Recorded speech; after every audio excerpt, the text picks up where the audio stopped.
You don't have to be the greatest writer in the world.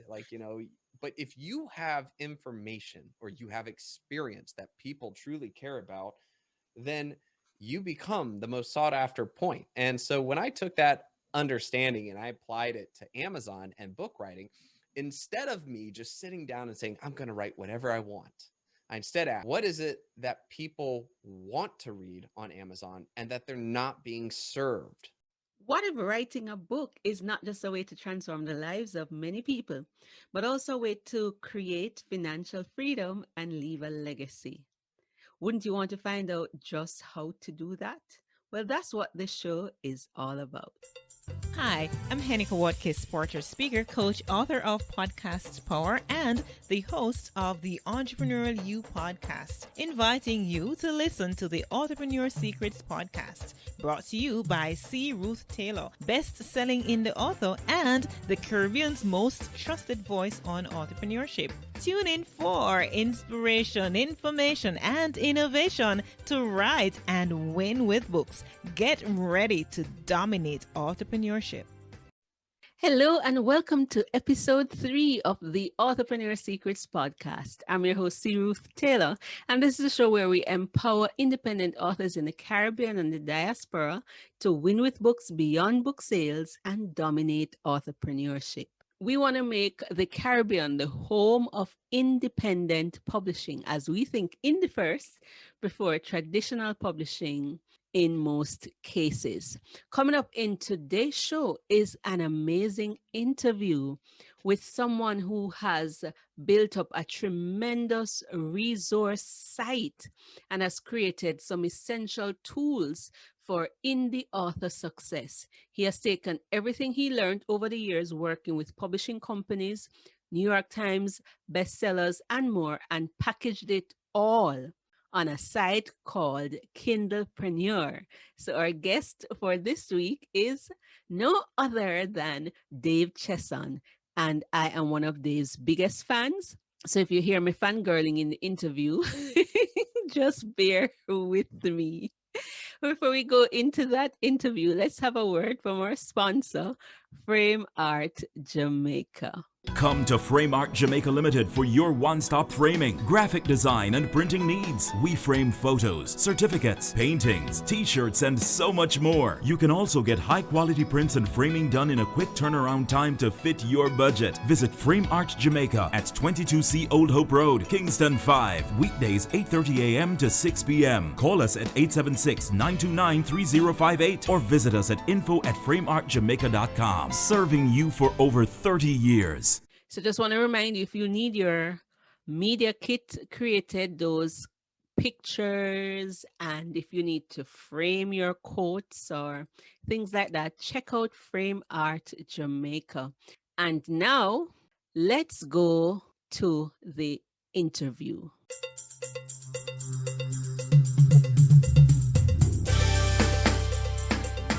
And today we have Dave Chesson himself, Mr. Kindlepreneur, and he is going to be sharing some amazing tips and strategies that can help us as Caribbean indie authors to become successful in self-publishing. As you know, we want to make the West Indies, the Caribbean, the home of independent publishing because we think indie first rather than traditional publishing. But just before Dave comes on and we have this amazing conversation, I'm going to tell you a little bit more about him. Dave is a military veteran. He spent 13 years in the military. He's a nuclear engineer, former military diplomat. And he says he's the father of 3 monkeys. No, it's not 3 monkeys, it's actually 3 kids. And he is an avid book reader, book marketer. He's an author of 9 books, and he has worked with major New York Times best-selling authors like Ted Decker, Kevin J. Anderson, and he's been a consultant for both traditional publishing companies and independent publishing companies, and he has built this tremendous resource called Kindlepreneur, which I just love. And if you don't know about Kindlepreneur, Well, after today's show, you need to check it out because it's like a one-stop shop for everything you need as an independent author to win with books. So, without further ado, welcome to the show, Dave. Oh, thank you. Well, it's really good to be here. And it's good to have you. I'm a huge fan. I'm a huge fan. You and Joanna Penn, I consider you my top two persons in independent publishing, and it's just really an honor to have you on the show. This show is Caribbean based. So I want to start off by asking if you've ever been to any country in the Caribbean and what that was like. Yeah, I've actually been to Haiti and the Dominican Republic. I went to Haiti when I was in high school and taught music there. I was a violinist for a long time. But the Dominican Republic, we went there for my sister-in-law's wedding, and then we traveled across the country to go look at some potential property. With being a full-time writer, you can write from anywhere in the world, and we've always looked at potentially, living in the Caribbean and being able to enjoy that amazing weather while being able to write from anywhere. So there was that. We also looked at Roatan, and I think there were a couple of other spots, but yeah. Interesting. I went to Haiti once in 2012 on a mission trip. It was an awesome trip, and I have very fond memories. I hope one day you will come to Jamaica because that's where I am from. Yeah, I've heard amazing things. I've got a lot of friends who have been there, and they have nothing but the best to say. Awesome. So you have an amazing story. Can you tell us, how did you go from army to authorship and why? Yeah, well, actually, really, I never thought I would be an author because I have dyslexia.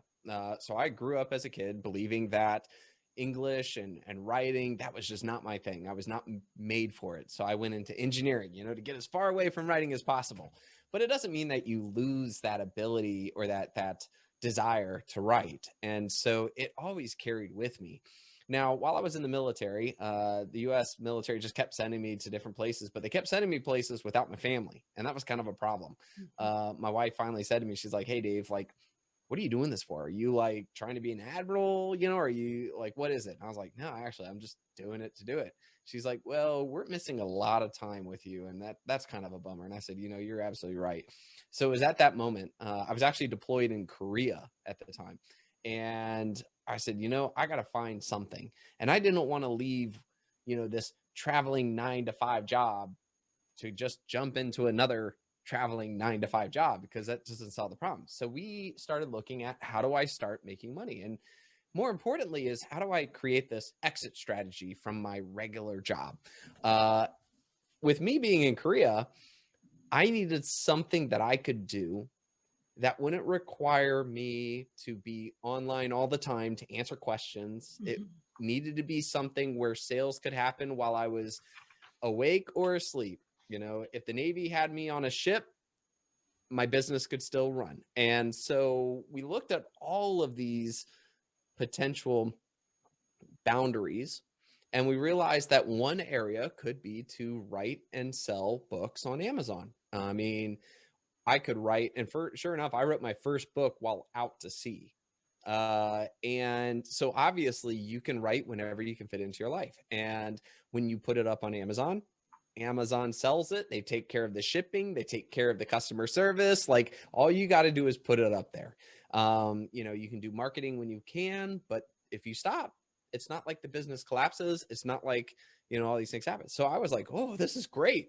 So then dyslexic me had to really, really grind and learn like how to write, and improve my writing. And over time, I went from cringing at what I wrote to kind of enjoying the things I write. And so I'm here to say that anybody can do it, even if it's a dyslexic person or somebody with, some kind of hindrance. It's really there. And Amazon opens it up that no matter who you are or where you are, it's absolutely not. Amazing. That's an awesome point. So Amazon opens it up. So no matter who you are, where you are, you can write. Absolutely. What kind of writing do you do? I did a lot of nonfiction. For me, there was an important lesson that I learned back when I was like serving in military diplomacy. I was at a dinner party, and there was one person who had this information, and they became the focal point in the entire party, but the person I won't use his name just because, I'm kind of not so much making fun of him, but I'm trying to point something out is that he was horrendous at speaking. He was not a good orator. But it didn't matter because he had the information. And so I learned from that point is that you don't have to be the greatest writer in the world. But if you have information or you have experience that people truly care about, then you become the most sought after point. And so when I took that understanding and I applied it to Amazon and book writing, instead of me just sitting down and saying, I'm going to write whatever I want, I instead asked, what is it that people want to read on Amazon and that they're not being served? And when I started to approach that, it was really a game changer for me.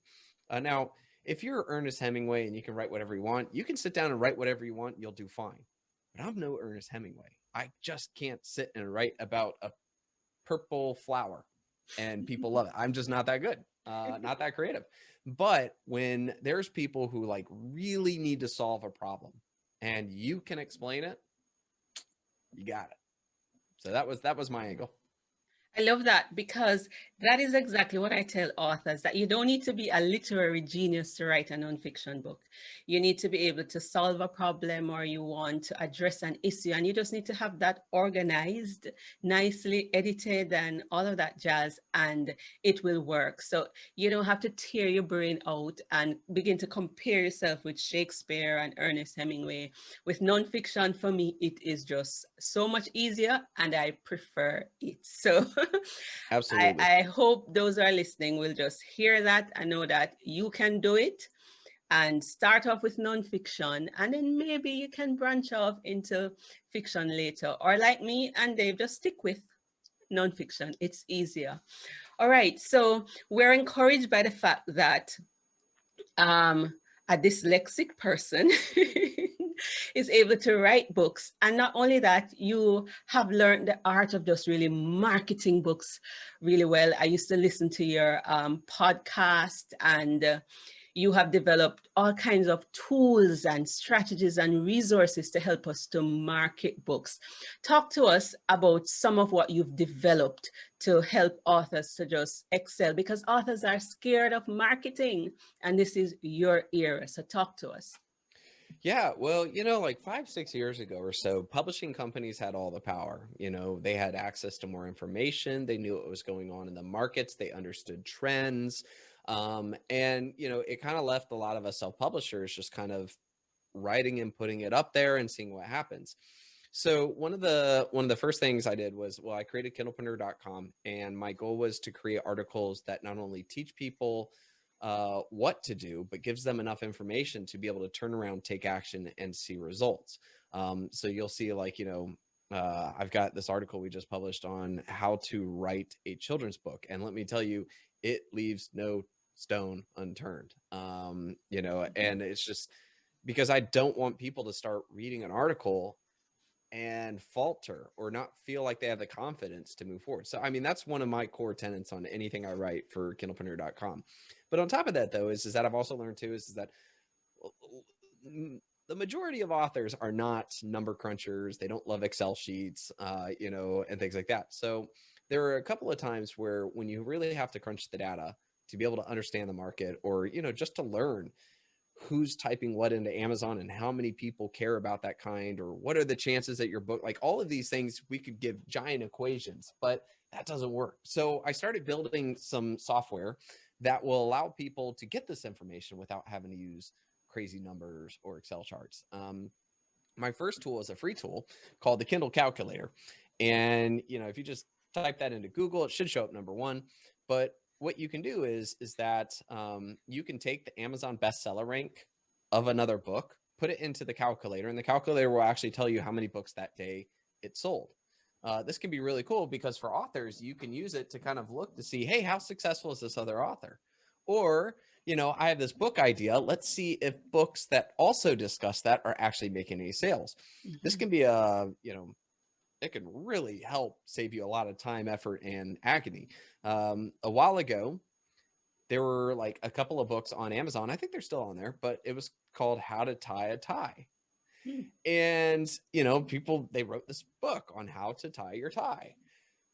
Well, I tell you this, if you were sitting there thinking to yourself, you know, there are a lot of people that search that on Google, that everybody needs to learn how to tie a tie at some point, you know, for the men out there. Maybe I should write a book about that. Well, I'll tell you what, though, if you put the Amazon bestseller rank of those two books into the calculator, it will tell you those books haven't sold anything. And now you as an author can be like, whoa, pump the brakes. Nope. Like, I mean, if you passionately want to write about that, go ahead. Nothing to stop you. But the calculator will tell you, don't expect to make any money. And that can be really key for authors. So I highly recommend authors check that out, especially when they're doing research to try to see if, you know, this is a potentially money-making idea. The second thing that we created was a free tool called the Book Description Generator. Yeah. When you go to write your book description for Amazon, sure, you can write it and put it up there. But Amazon turns it into this giant block of text. It's ugly. It's not inviting. And it could just be really bad. However, though, there's certain code that Amazon allows you to put inside of your book description to make it look better. You can make things bold, bigger words, smaller words. You know, there's a whole bunch of things. The problem is that most authors don't know what that code is, or they don't understand HTML. True. And even if you do know HTML, you make one mistake and you could just turn your entire book description ugly. And now you've like ruined your book launch. So we created this free tool where you basically put in your book description, you copy, like you can highlight something and then click buttons to make it look exactly like you want it to. And then when you see your book description, you're like, this is it. This looks awesome. You just click get my code. It gives you your code. You just copy and paste it right into Amazon. And now you know your book description will look exactly like you saw it on our tool. So no more guessing, no more mistakes, no more having to learn HTML, all right there. So that's a free tool. And again, you can just find that like typing in book description generator or something into Google and it should pop up. And then finally, my biggest set of software to date is called Publisher Rocket. And basically Publisher Rocket was my desire to even the playing field with the publishing companies, because publishers, like I said, they know the trends. They know what people are searching for. You know, they understand how much money is inside the genres and, you know, all of this.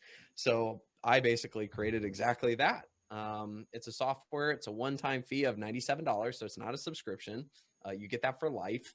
And it will tell you what keywords people are typing into Amazon, how many people per month are typing that in, how much money authors are making for that. It will help you to find the right categories and tell you how many books that day you can sell in order to be the #1 bestseller in that category. It just demystifies all of it. We have a feature coming out soon, maybe by the time that this comes out, that will actually show historical category data. So you can see the trends in the categories. You can see if it's trending up and, you know, more people are buying books in this area or less people, you know, and I'm really excited about that. So then there's that. And then there's a new project that's actually going to be coming out here probably by the time this comes out. But this might be one of the first times I announce it publicly. It's called Atticus. And you can find it at atticus.io. And Atticus is my, like, as an author, I have, well, first started off with formatting. When you go to format your book, right, there's really only one software out there that's actually intuitive and easy to use and nice, and that was called Vellum. The problem about Vellum is it only works for Mac. It doesn't work for PC. It's also $200 for ebook and $250 for ebook and book. There's a lot of customization issues. So instead, I created Atticus.io, and it works on PC, Mac, Linux, Chromebook. You can work online and offline, but it's as intuitive and clean as Vellum, and it's cheaper. I think it'll be $147 for both book and ebook. But we're not going to stop there, though. We're going to actually be adding more because I want to turn it into like the best book writing software. So where you can actually write your book in it and immediately just format as you want. We're also going to be creating collaboration capabilities. So you and another author, or you can work with your editor inside the software from anywhere in the world. And it'll have plotting and outlining. So And I would say that that would then be my biggest project. But I'm really jazzed. It should be coming out here in a couple of weeks from the date of this recording. Awesome. I love it. I love it. I love it. So I have used the book description generator because I remember putting my stuff up there and then it just looked jumbled. And I'm like, how did they get that headline to be bold and the, the bullet points? And then I watch your YouTube channel and stuff because I'm a big fan, right? And I found the description generator. And then I got Publisher Rocket. In fact, it was a friend who part sponsored because I told her about it that I have to get this tool and I can't believe it's $97. And I'm like, I need to get this before Dave decides that he's going to increase the price. Because my whole thing is to also help make publishing easier, even though it is like, I mean, Amazon changed the game like 10 years ago. There are still a lot of us in the Caribbean who don't understand how to publish, what tools there are. I get calls every week. And so I have publishing made easy, book formatting made easy. And now you're coming out with Atticus. You heard it here first. So that's going to make formatting much, much, much, much easier for us. And we can say, goodbye, formatter, save some money and format our books at our own whims and fancy. And we will say, and so anything that we can get, any tool that will make this more affordable for us so that we can write and publish more books, we are grateful for it. So thank you for taking that genius in engineering and putting it towards books. Oh, well, thank you. Like I said, as an author, I'm really just kind of solving my own pain points as well. I remember publishing a book once and messing up my book description, and it just was horrendous. And it really hurt my book launch process. Everybody I sent had to see it. And it took Amazon like 48 hours before they made the change. I've worked with editors and formatters, and when I'm done with a book, I have like 16 different Word documents on my computer, and I don't know which one's the final because they all say final on it somewhere. These are all just kind of things that I've run into with just being an author myself. So I'm just really jazzed to be able to have the resources and really develop something that changes that. And with formatting, it is one of those things where there are ways that you can kind of do it yourself. But if you do hire formatters, I mean, that can really add up, not just on the first book, but then on the second or the third, or heaven forbid, you have to make a change to a book you already formatted. Yeah. Like, hey, that's a gut punch. And so being able to just have it right there, make a simple change, click another button, be good to go, do the same thing to the next book comes out. I mean, it just really will drop your costs, especially if you're looking at publishing more than one book. Yeah. I think what you're doing is helping authors to take charge. And I love that. So speaking of taking charge and marketing, I have to go back to that because many of us here in the Caribbean, we don't have the big dollars to do running Amazon ads and Facebook ads. I mean, sometimes I talk to authors and just thinking about spending $1,000 to publish the book, they gasp. Yeah. So what could you tell us in terms of what can we do to be successful in independent publishing, in self-publishing, marketing-wise? If we don't have the big dollars to dole out and spend on ads, what can we do creatively? Or even if we're going to go towards ads, what would be your best advice in terms of the best steps to take if you're a new author and for people like us in our region who don't have the big money to spend to make it work? Well, actually, I'm going to say it's a change in the way one thinks about it that I think is the biggest difference maker. Okay. Don't treat it like a hobby, treat it like a career. All right. Treat it like a skill. Now imagine, playing soccer, right? Or football, as other countries call it.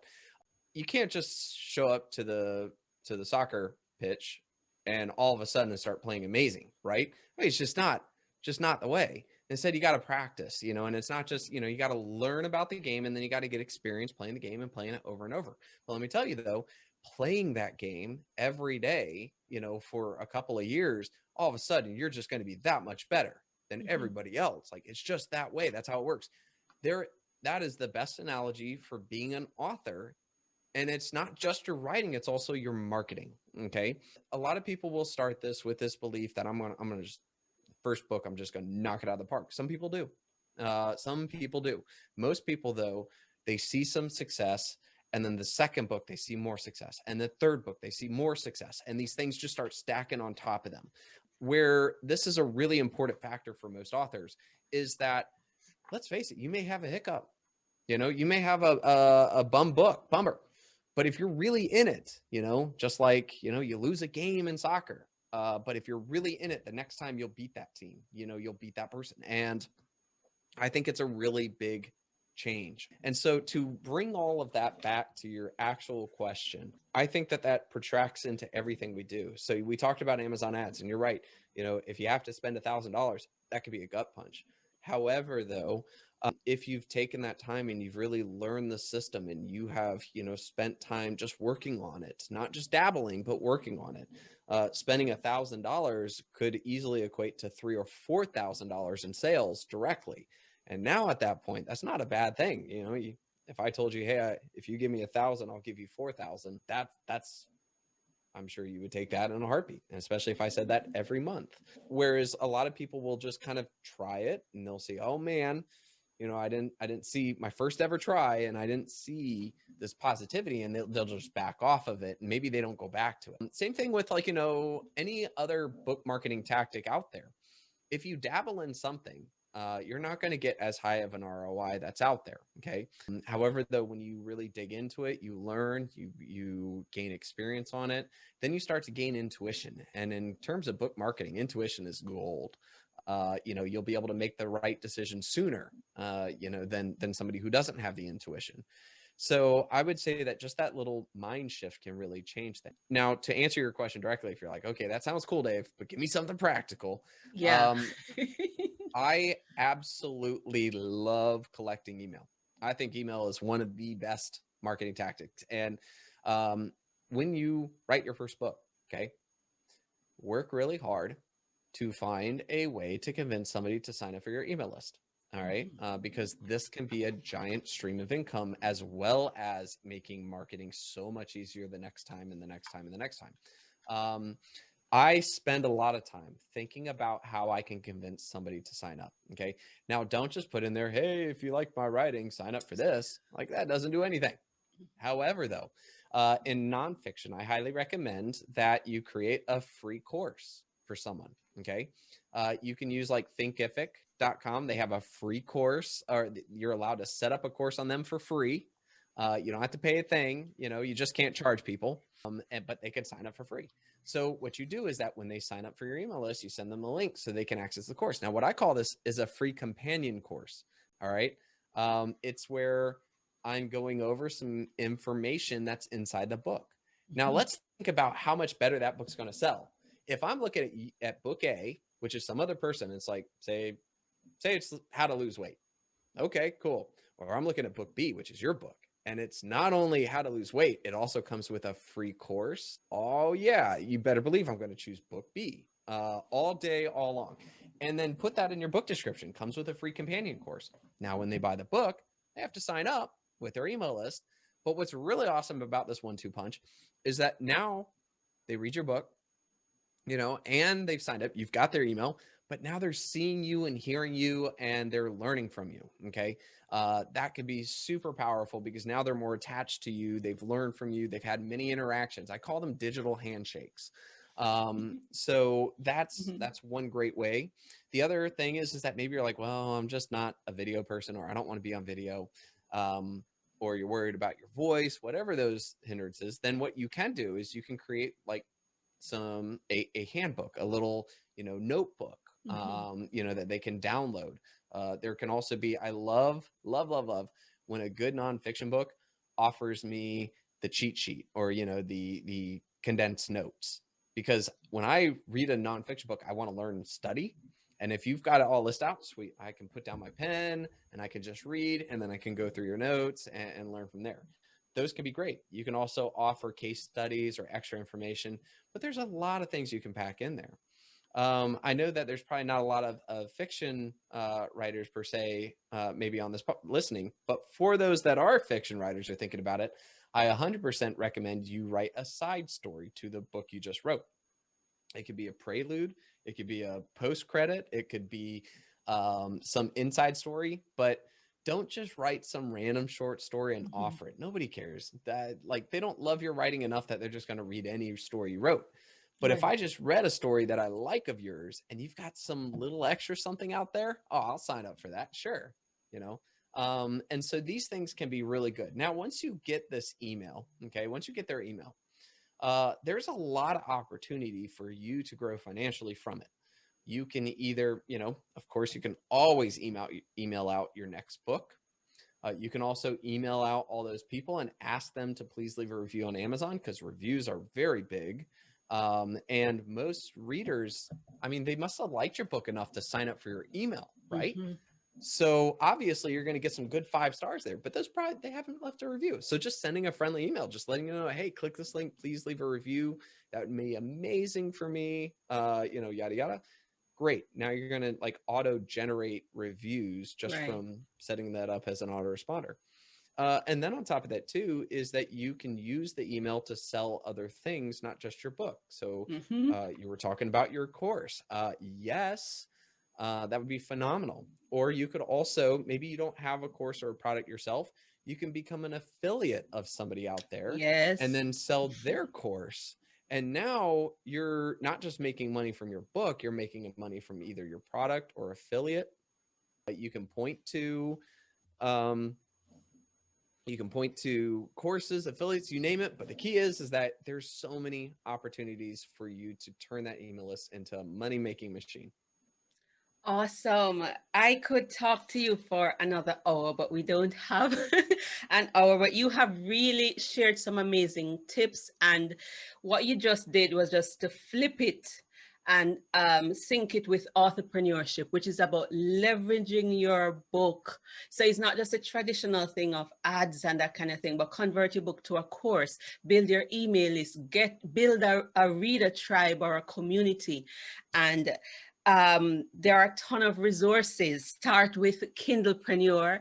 And what Dave failed to mention is that he just started something called a course marketplace. Oh, yeah.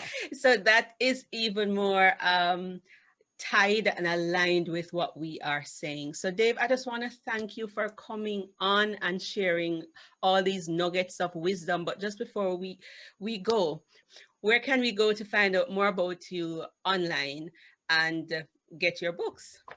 Sure. Well, you could either go to the About Me page on Kindlepreneur, or if you have any questions about what we talked about here, you could just go to the contact page, hit me up there, and I'll be more than happy to answer questions.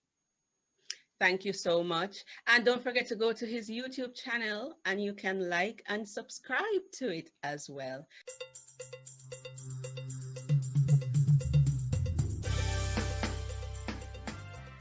We trust that you enjoyed that interview with Dave Chesson, and he announced something that is coming out. I think it is Atticus IO, and it's going to help our authors to format their books better.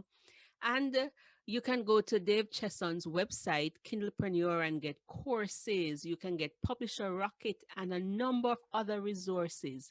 This is like a one-stop shop for indie author success, all the tools that you need, and his blog that comes out weekly. You really need to read that to get more information and tools to become successful. We want to thank Dave Chesson for the wonderful work that he's doing, and we are happy to have introduced him to more of our independent authors in the Caribbean and the diaspora. And now for our listener shout out and trivia. In episode 2, we interviewed former government minister and senator with responsibility for the Jamaican diaspora, Delana Franklin, about how he turned his involvement into a book. And one of the initiatives that came out of his work was the establishment of Jamaica Diaspora Day. And the question is, when is Jamaica Diaspora Day? So the first two persons to answer that is going to get a shout out. Let me give a shout out to last week's winners, Marja Elaine Francis, who is a social worker and also a radio show host. She hosts a radio program by the name of Moment of Hope on Love 101 FM in Jamaica. She got the answer right for the question from last episode, which was when was World Book and Copyright Day celebrated in 2021? The other listener who got it correct is Beatrice Brown. She works at the University of Technology and is in the middle of writing a book. And so we want to thank you both for providing answers. And both are members of our Indie Entrepreneurs Facebook group. Let's see who's going to get a shout out next week. And now for my entrepreneurship ventures. What am I up to? Well, the truth is, since my book launch, I've been a little bit under the weather. So I haven't done much, but the promotion for the Penny to Win audio and ebook, which came out, is still underway. So from the 9th of May to the 9th of December, we're having a special where if you purchase a box set, you're going to also get a course. You'll get the Rocket Writer ebook. You'll also get another book called Design to Win Roadmap. And we have some barter deals.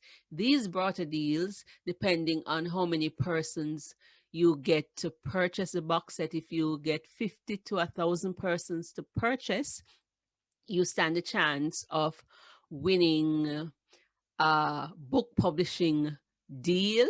You'll also get a writing deal. So if you want to be part of our guided writing program, depending on the number of books that or box set that you get sold, you'll also be part of that. And you'll get a number of free spaces in our Publishing Made Easy course. Now, you can go to entrepreneursecrets.com/resource and look at our bulk buy options or just purchase a box set individually. Okay, our short reads segment. Our short read for today comes from my book, Keys to Win at Life. And the key is win with best practices. So I'm going to be doing a short read. Now, this is a segment where we want you in the future to submit a short read from one of your favorite books by a Caribbean author.